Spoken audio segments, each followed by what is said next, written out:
Maths foundation के physics के class में आप सभी का स्वागत है। मैं इरफान आलम आपको पढ़ा रहा हूँ क्लास 12 के फिजिक्स का चैप्टर नंबर 1 जिसका नाम है इलेक्ट्रिक चार्जेस एंड फील्ड। और हम लोग डिस्कस कर रहे हैं इसका first topic basics of electric charges. आज हम लोग इस टॉपिक का आखिरी लेक्चर्स करने वाले हैं। इस लेक्चर्स में हम लोग दो चीज़ जानेंगे। पहली चीज़ ये जानेंगे कि फ्रिक्शनल इलेक्ट्रिसिटी क्या होता है और दूसरा डिफरेंट मेथड्स ऑफ चार्जिंग क्या है। तो आइए पहले समझते हैं फ्रिक्शनल इलेक्ट्रिसिटी को। फ्रिक्शनल इलेक्ट्रिसिटी के मतलब वो इलेक्ट्रिसिटी जो फ्रिक्शन के कारण पैदा होता है, मतलब वो चार्ज जो घर्षण के कारण उत्पन्न होता है। जब आप किसी एक बॉडी को किसी दूसरे बॉडी पर रब करते हैं तो उसमें एक बॉडी इलेक्ट्रॉन लूज करता है और दूसरा बॉडी इलेक्ट्रॉन गेन करता है। इलेक्ट्रॉन लूज करने वाले बॉडी पर पॉजिटिव चार्ज आता है और इलेक्ट्रॉन गेन करने वाले बॉडी पर नेगेटिव चार्ज आता है। तो इस तरह से जो इलेक्ट्रिसिटी यानी चार्ज डेवलप्ड होता है उस इलेक्ट्रिसिटी को कहा जाता है फ्रिक्शनल इलेक्ट्रिसिटी। लिखा हुआ है frictional electricity, the electricity developed due to loss और gain of electrons when two bodies are rubbed together is called frictional electricity. इसे आप एक्सपेरिमेंटली भी देख सकते हैं। जब आप ग्लास का एक रॉड लेंगे और उस ग्लास के रॉड को सिल्क के कपड़े पर रब करेंगे तो ऐसा करने से ग्लास के रॉड पर पॉजिटिव चार्ज डेवलप हो जाता है और सिल्क के कपड़े पर नेगेटिव चार्ज डेवलप होता है। और एक बात इंपॉर्टेंट बात यह है कि जितना ग्लास के रॉड पर पॉजिटिव चार्ज होगा उतना ही सिल्क के कपड़े पर नेगेटिव चार्ज होगा। मान लिया जाए कि ग्लास के रॉड पर 5 माइक्रोकूलम का पॉजिटिव चार्ज आया है तो सिल्क के कपड़े पर -5 माइक्रोकूलम का नेगेटिव चार्ज आ जाएगा। तो इस तरह से जो इलेक्ट्रिसिटी डेवलप होगी इस इलेक्ट्रिसिटी को कहा जाता है फ्रिक्शनल इलेक्ट्रिसिटी। इसी तरह से एक और एग्जांपल है जो आप देखेंगे कि अगर आप एबोनाइट के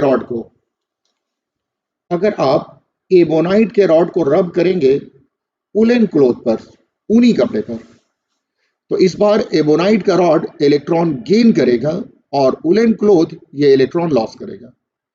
एबोनाइट का रॉड चूंकि इलेक्ट्रॉन गेन कर रहा है इसलिए इस पर नेगेटिव चार्ज आ जाएगा और उलेन क्लॉथ इलेक्ट्रॉन लॉस कर रहा है इसलिए इस पर पॉजिटिव चार्ज आ जाएगा।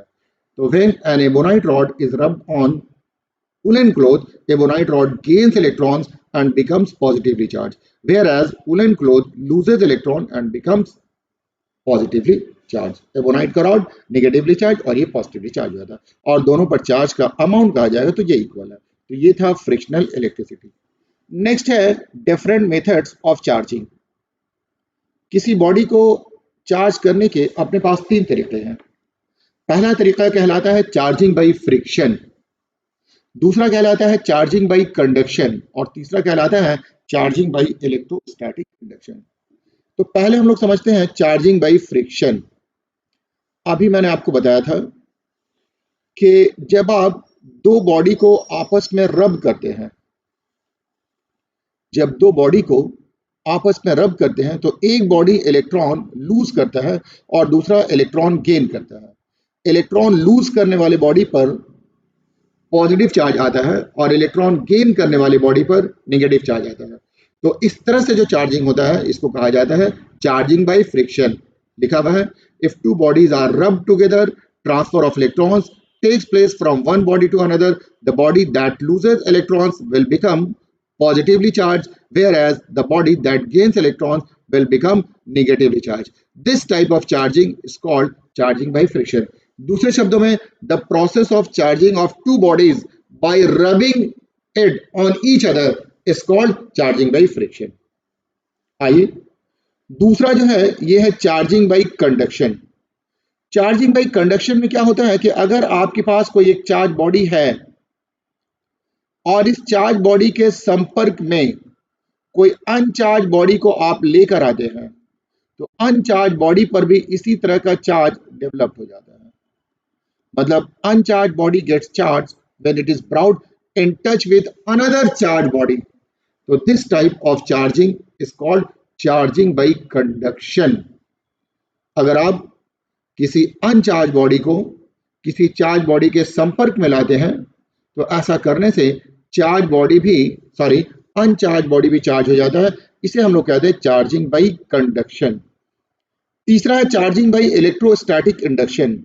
इसमें क्या होता है कि अगर आपके पास कोई एक चार्ज रॉड है और इस चार्ज रॉड के नजदीक कोई अनचार्ज रॉड लेकर आते हैं, ये अनचार्ज रॉड है, तो ऐसा करने से अगर ये पॉजिटिवली चार्ज्ड है तो अनचार्ज रॉड के सारे इलेक्ट्रॉन लेफ्ट साइड में आ जाएंगे और प्रोटॉन राइट साइड में आ जाएंगे। तो ऐसा करने से एक किनारा निगेटिवली चार्ज हो जाता है और दूसरा किनारा पॉजिटिवली चार्ज हो जाता है। तो इसको कहा जाता है चार्जिंग बाई इलेक्ट्रोस्टैटिक इंडक्शन। अगर इस चार्ज रॉड को आप हटा लेंगे तो फिर से ये वाला रॉड इलेक्ट्रिकली न्यूट्रल हो जाएगा। इसका मतलब हुआ कि ये टेम्पररी चार्ज इस पर डेवलप हो रहा है। तो अगर किसी अनचार्ज बॉडी को किसी चार्ज बॉडी के करीब लाया जाए तो अनचार्ज बॉडी पर एक टेम्पररी चार्ज डेवलप हो जाता है। इस चार्ज को कहा जाता है चार्जिंग बाई इलेक्ट्रोस्टैटिक इंडक्शन। अगर आप देखेंगे तो इसमें एक किनारे पर नेगेटिव चार्ज है और दूसरे किनारे पर पॉजिटिव चार्ज है, मतलब ऑपोजिट पोलैरिटी का चार्ज डेवलप हो जा रहा है। अगर आप नेट चार्ज की बात करेंगे तो अभी भी नेट चार्ज इस पर जीरो ही है। तो चार्जिंग बाई इलेक्ट्रोस्टैटिक इंडक्शन में बॉडी पर ऑपोजिट पोलैरिटी का चार्ज डेवलप होता है, but body as a whole electrically neutral होता है। आइए आगे समझते हैं। इससे हम लोगों को एक टर्म की जानकारी मिले जिस टर्म का नाम है इलेक्ट्रोस्टैटिक इंडक्शन। एक ऐसा फिनोमेनन जिसे में किसी बॉडी पर टेम्पररी चार्ज डेवलप हो जाता है in the presence of another charge body is called electrostatic induction. थोड़ा सा ध्यान देंगे, इलेक्ट्रोस्टैटिक इंडक्शन में बॉडी एक दूसरे के टच में नहीं आती है। अगर ये चार्ज बॉडी है और इसके नजदीक आप कोई अनचार्ज बॉडी लेकर आते हैं तो यहां पर नेगेटिव चार्ज और इस तरफ पॉजिटिव चार्ज डेवलप हो जाता है। टच में नहीं लाया गया है इसलिए इलेक्ट्रॉन का लॉस या गेन नहीं होता है। तो अगर इलेक्ट्रोस्टैटिक इंडक्शन के जरिए बॉडी को चार्ज किया जाए तो बॉडी का मास ना तो इंक्रीज करता है ना ही डिक्रीज करता है, क्योंकि इसमें जो चार्जिंग होता है वो इलेक्ट्रॉन के लॉस या गेन की वजह से नहीं होता बल्कि इलेक्ट्रॉन के ट्रांसपोर्ट की वजह से होता है। इलेक्ट्रॉन एक रीजन से दूसरे रीजन में ट्रांसपोर्ट कर जाता है। नेक्स्ट हम लोग बात करेंगे एप्लीकेशन ऑफ इलेक्ट्रोस्टैटिक इंडक्शन। तो इलेक्ट्रोस्टैटिक इंडक्शन का एप्लीकेशन ये है कि charging a body without touching. कोई बॉडी अनचार्ज बॉडी है और अनचार्ज बॉडी पर हम लोग चार्ज डालना चाहते हैं। ये एक अनचार्ज बॉडी है और इसको हम लोग चार्ज करना चाहते हैं, तो इस बॉडी को चार्ज कर सकते हैं बिना टच किए हुए। इस बॉडी को चार्ज करने के लिए हम लोगों को एक स्टेप फॉलो करना पड़ेगा और ये स्टेप एक सीरियल नंबर में होता है। तो इस स्टेप को कहा जाता है सीक्वेंशियल स्टेप। सीक्वेंशियल स्टेप्स के जरिए किसी मेटेलिक कंडक्टर को हम लोग पॉजिटिव चार्ज भी दे सकते हैं और नेगेटिव चार्ज भी दे सकते हैं। तो आइए क्या है sequential steps to charge a metallic sphere without touching. ये एक मेटेलिक स्फीयर है और इसको हम लोग चार्ज करना चाहते हैं और इसको हम लोग टच नहीं करेंगे। इसके लिए क्या तरीका है? सबसे पहला काम यह है कि इस मेटेलिक स्फीयर को आप इंसुलेटिंग स्टैंड पर रखेंगे। मेटल का बना हुआ स्फीयर है और इस स्फीयर को non conducting stand, insulating stand के मतलब होता है नॉन कंडक्टिंग स्टैंड, इस पे हम लोगों ने रखा है। ये पहला स्टेप है। दूसरे स्टेप में हम लोग एक चार्ज रॉड लेकर आएंगे। इस अनचार्ज स्फीयर के नजदीक एक चार्ज रॉड लेकर के आते हैं तो आप देखेंगे कि इलेक्ट्रोस्टैटिक इंडक्शन के कारण इस मेटालिक स्फीयर के एक किनारे पर पॉजिटिव चार्ज डेवलप हो गया है और ऑपोजिट किनारे पर नेगेटिव चार्ज डेवलप हो गया है। एक नेगेटिवली चार्ज रॉड लाया गया है तो एक किनारे पर पॉजिटिव चार्ज और दूसरे किनारे पर नेगेटिव चार्ज है। अगर बॉडी की पूरी बात की जाए तो ये body as a whole electrically neutral है। तो ये स्टेप नंबर 2 है। स्टेप नंबर 1 में क्या था? जिस बॉडी को चार्ज करना था उसे इंसुलेटिंग स्टैंड पे रखा गया।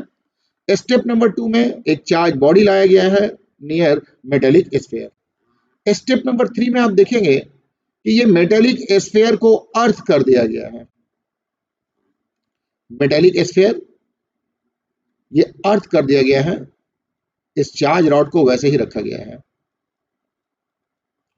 अर्थिंग करने से ये वाला जो नेगेटिव चार्ज है ये अर्थ में चला जाएगा, लेकिन पॉजिटिव चार्ज अर्थ में नहीं जाएगा क्योंकि नेगेटिवली चार्ज रॉड इस पॉजिटिवली चार्ज को अपनी तरफ खींचेगा। तो थर्ड स्टेप में हम लोग मेटेलिक स्फीयर को अर्थ कर देते हैं। पहले स्टेप में मेटेलिक स्फीयर को इंसुलेटिंग स्टैंड पे रखा, दूसरे स्टेप में एक चार्ज रॉड लाया, तीसरे स्टेप में अर्थिंग किया। स्टेप नंबर 4 है जिसमें अर्थिंग को हटा दिया गया without removing charge rod. Charge rod को हम लोगों ने नहीं हटाया है, सिर्फ अर्थिंग को हटाया है। तो अर्थिंग के कारण नेगेटिव चार्ज अर्थ में चला गया है, तो इसमें सिर्फ इस किनारे पर पॉजिटिव चार्ज रह गया। ये पूरे स्फीयर पर फैल नहीं रहा है, रीजन ये है कि ये नेगेटिव चार्ज इस चार्ज को खींच कर रखेगा। अब हम लोग इस चार्ज रॉड को भी हटा देंगे, तो ये जो इस स्फीयर पर पॉजिटिव चार्ज है ये पूरे के पूरे स्फीयर पर ये चार्ज फैल जाएगा। तो आप देखेंगे कि इस स्फीयर पर पॉजिटिव चार्ज आ गया है। इस तरह से जो चार्जिंग होती है ये चार्जिंग बाय इलेक्ट्रोस्टैटिक इंडक्शन है। तो इलेक्ट्रोस्टैटिक इंडक्शन के कारण आप किसी बॉडी पर या तो पॉजिटिव चार्ज डाल सकते हैं या नेगेटिव चार्ज। अगर नेगेटिवली चार्ज रॉड लेकर आएंगे तो पॉजिटिव चार्ज हो जाएगा, और पॉजिटिव चार्ज लेकर आएंगे तो ये नेगेटिवली चार्ज रॉड हो जाएगा। तो ये पहले वाले टॉपिक जिसका नाम है basics of electric charges and field, ये कंप्लीट हो गया है।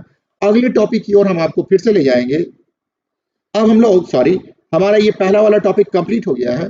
नेक्स्ट टॉपिक करने के लिए हम आपको अगले क्लास में ले जाएंगे। तो आज के लिए इतना ही, बाकी बातें हम आपको अगले क्लास में बताएंगे। Okay, thank you.